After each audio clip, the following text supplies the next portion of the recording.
partir des projecteurs, de ne plus être tous les dimanches à la télévision, sur toutes les télévisions du monde, avec les autres grands joueurs comme Messi et autres Ronaldo. Vous n'êtes pas un peu esselé aujourd'hui? Tout dépend comment on perçoit ça. J'avais l'opportunité de rompre un peu le visage que nous, les Africains, nous avons parfois. Et j'ai voulu marquer les esprits. J'ai voulu repartir à zéro. Mais repartir à zéro en quittant les grands clubs, vous aviez tout gagné. Vous étiez au sommet de votre art. Je suis toujours au sommet de mon art. Mais on ne voit plus rien, là, Samuel. Je n'ai pas peut-être cette visibilité, mais... Là-bas, vous jouez au football quand même? Bien sûr, je joue au football. C'est un championnat qui vous sied, qui est à votre mesure? À ma mesure, ça dépend de ce que vous comprenez par ma mesure. Je voulais continuer à m'amuser d'une certaine façon. Vous vouliez plutôt continuer à gagner un peu d'argent, non? C'était plus l'argent qui vous a fait partir là-bas. Oh, vous savez... 20,5 millions d'euros par an pendant 3 ans. Vous vous dites, je peux me passer des projecteurs. Si vous m'aviez dit ça quand j'étais parti de mon Youbel... Youbel, un quartier de Douala, un quartier populaire de Douala, où vous êtes né, où vous avez grandi. Où j'ai grandi, je pouvais l'accepter, mais vous savez, vous connaissez quand même mon parcours, et vous savez que je ne découvre pas l'argent aujourd'hui. Oui, mais quand même 20,5 millions... Là, vous assurez vos vieux jours, surtout que vous n'êtes pas tout jeune, vous étiez peut-être à 5 ans de votre retraite, je crois. C'était une opportunité en or. Mais dites-vous qu'à l'Inter, déjà, j'étais le joueur le mieux payé. Juste un salaire. J'étais le joueur le mieux payé, non. Mais qu'est-ce qui vous a fait partir là-bas en réalité? Il fallait à un moment donné que je me positionne comme cet Africain qui donne la... Qui a le plus gros salaire, qui a le plus gros salaire du football? Pas forcément le plus gros salaire, mais l'opportunité aux jeunes Africains de rêver. Parce que ça ne fait plus partie de notre culture aujourd'hui. Les jeunes Africains ne rêvent plus. Si vous allez en Afrique, et j'étais encore il n'y a pas très longtemps, je suivais la Coupe d'Afrique, les jeunes ont du mal à rêver. Il faut les dire que c'est possible. Mais comment vous les faites rêver de Russie où on ne vous voit plus, dans ce club de Caucasie? Mais quand vous parlez de football, on parle toujours de Samuel Eto'o.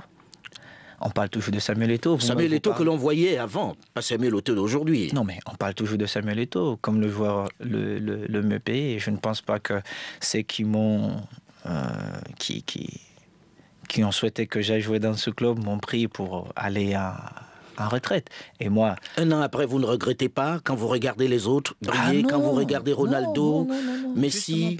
Justement pas, parce que c'est vrai, ce sont des grands joueurs qui sont en train de faire de très bonnes choses. Mais seulement tous ceux qui sont en train de faire, j'ai connu ça il y a quelques années. Et aujourd'hui, j'avais une très très bonne raison. Je me suis dit, je vais dans un club que personne ne connaît et je vais aider ce club à arriver là-haut. C'est ma plus belle Vous victoire. y êtes parvenu? Est-ce que ça marche? Ben, nous sommes en train de jouer les playoffs et j'espère que bientôt... Mais vous ne gagnez pas beaucoup, hein? On a perdu hier, mais vous savez, le football, on connaît tout ça dans le football. Alors Samuel Eto'o, c'est également beaucoup d'investissements en Afrique. On vous a vu récemment créer une école, une académie de football au Gabon, qui suit celle du Cameroun. Et maintenant, c'est Eto'o Télécom. C'est quoi Eto'o Télécom exactement? Non, mais avant d'arriver à Eto'o Télécom, vous allez me permettre de revenir sur le centre de formation de Libreville, qui est la continuité de ce que nous sommes en train de faire au Cameroun. Et j'espère j'irai encore plus loin en Afrique pour donner la possibilité à tous les jeunes Africains de pouvoir s'épanouir dans ce qu'ils veulent faire. Moi, j'ai rêvé de devenir footballeur. Je suis devenu footballeur. Pour certains, un très grand footballeur. Et j'espère que ces jeunes, ceux qui souhaiteront devenir des grands footballeurs, pourront être meilleurs que moi, j'espère. Et c'est pourquoi j'avais demandé à mon grand frère Ali, son excellence Ali Bongo Ondimba, le président de la République du Gabon. Son excellence le président, si l'idée était... Vous connaissez la suite, parce que le centre a vu le jour, nous allons bientôt l'inaugurer. Alors, on va parler très très concrètement. Ce centre, comment il s'appelle, ce centre de cette académie de football au Gabon? Il porte le même nom que Samuel Eto'o. Le centre Samuel Eto'o. Combien ça vous a coûté, ça? ce n'est pas une question d'argent. Oui, mais combien ça a coûté? Non, ce n'est pas une question d'argent, Alain. Ce n'est pas une question d'argent. Le plus important, c'est pas l'argent que je peux mettre ou quelqu'un d'autre peut mettre dans ça. C'est ce que nous allons apporter. Bon, c'est vous qui avez investi entièrement là-dessus? Alain, ce n'est pas une question... Si vous ne voulez pas parler de chiffres, mais c'est vous qui avez investi. Avec le président, avec l'État gabonais? Le président n'a pas investi. On entre gratuitement dans le centre. Gratuitement. Si vous avez votre talent comme Samuel l'avait il y a quelques années, vous n'avez aucun souci. Et dans celui du Cameroun également? Pareil. Alors maintenant, parlons de Eto Télécom. C'est quoi exactement? Vous créez une compagnie de téléphone? J'ai voulu, en quelque sorte, m'amuser dans autre chose. Et je vous ai dit, j'adorais le risque. Il y a quelques années, je discutais avec des amis et je me disais comment je pouvais faire et créer des emplois chez nous, permettre à d'autres jeunes, parce que vous voyez, vous êtes très souvent chez nous au Cameroun et vous voyez un peu tous ces gens qui m'entourent et je me posais des questions. Nous avons fait pas mal de sondages et ce secteur est revenu. Alors je me suis dit, écoute Samuel, essaie, amuse-toi. En quoi ça consiste concrètement? Vous êtes comme toutes les compagnies de téléphone ou vous fournissez quelque chose en particulier? Oh, ça dépend. Si vous dites nous sommes comme toutes les autres compagnies de téléphone, nous sommes, je vous dirais, comme Free. En France, comme oui. PSG Mobile ou comme OM Mobile. Nous utilisons des installations de notre compagnie parce que ça, vous pouvez le faire. La loi au Cameroun nous le permet et c'est ce que nous avons choisi de faire. Donc, vous utilisez une autre compagnie pour offrir le téléphone aux Camerounais? Tout à fait. Ça crée combien d'emplois, ça? Oh, ça crée combien d'emplois? Je ne peux pas vous donner un chiffre exact. Mais j'espère que le maximum possible. Alors on parle beaucoup des taux dans l'humanitaire. On vous a vu avec des belles images de vous un peu montrant vos muscles. Là on les voit pas beaucoup. Pour la lutte contre le sida. Et c'était au Gabon, ça. C'était au Gabon. On m'a dit aussi que vous soigniez des gens, que vous aviez construit dans un hôpital, un pavillon pour les pédiatrique malades. À la Cantini. Nous avons voulu aussi rendre... La Cantini, c'est un hôpital de Douala. De Douala. La Cantini, c'est un hôpital de Douala. Et puis, nous avons pris sur nous de construire un pavillon pédiatrique. Vous savez que même l'accès à un médecin chez nous, c'est un luxe. Et alors...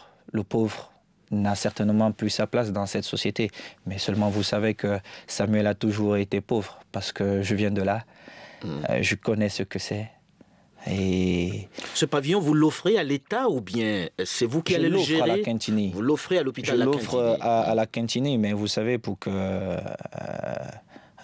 ce rêve reste à jamais, il faut que je suive...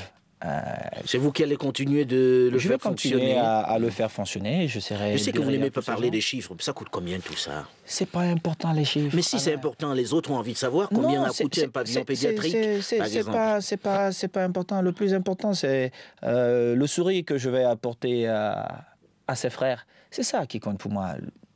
Je redonne un peu à l'Afrique ce que l'Afrique m'a donné toutes ces années. Alors, bientôt la CAN.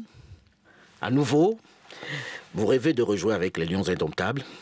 Oh, rêver, mon rêve a commencé depuis une douzaine d'années. Oui, mais pendant quelque temps, vous ne pouvez plus jouer avec les Lions Indomptables. Vous pensez que les autorités vont vous permettre de revenir parmi les 24 qui seront sélectionnés pour aller... Écoutez, je suis suspendu jusqu'à je ne sais pas quel mois parce que... Mais on m'a dit qu'on était en train de lever votre suspension. Ah bon? Non? Mais vous êtes plus informé que moi. Ça va, Samuel. Alain, je ne suis pas, mais vraiment, je ne suis pas au courant. Je ne suis pas au courant de ça, même si mais vous en avez envie. Vous en avez envie. Mais moi, j'ai toujours envie de défendre les couleurs de notre nation. Pourtant, on a dit que parce que vous étiez vexé, vous avez choisi d'aller avec les Gabonais. On vous a beaucoup vu pendant la CAN dernière, avec le président Ali Bongo Ondimba, dans les vestiaires de l'équipe nationale du Gabon, que vous aviez tourné le dos à l'équipe du Cameroun. Mais je ne me suis jamais caché. J'ai toujours dit que je suis africain avant d'être camerounais. Et donc le Gabon vous a mieux accueilli? Non, ce n'est pas une question de mieux accueilli. J'étais il n'y a pas très longtemps en Angola, c'était pareil. Je suis allé au Nigeria, c'était pareil. Je suis un enfant d'Afrique. Je n'appartiens pas qu'aux Camerounais. C'est ça le truc. Donc je ne m'arrête pas sur l'idée de dire parce que je suis Camerounais, je ne vais pas regarder les... Pendant cette CAN, je me suis senti Gabonais et je me sens Gabonais. Comme je me sens de plus en plus, Angolais. on dirait. Hein? Non, de plus en plus, non, il ne faut pas le dire. J'ai toujours été Gabonais. J'ai toujours eu cette belle relation avec mon grand frère, cette relation franche et amicale. Vous dites votre grand frère, c'est le président Ali Bongo. Oui, son excellence, le président. J'ai cette relation avec ce grand frère et puis... Est-ce que vous allez aider les autorités, pour terminer, est-ce que vous allez aider les autorités camerounaises à construire au moins un stade dans votre pays, puisque vous déplorez l'absence d'infrastructures pour jouer au football? Pour que je puisse aider nos autorités, il faut qu'on me laisse au moins dire ou donner des conseils sur ce que j'ai appris ailleurs. Mais si on ne me laisse pas, comment voulez-vous que je puisse aider ces gens?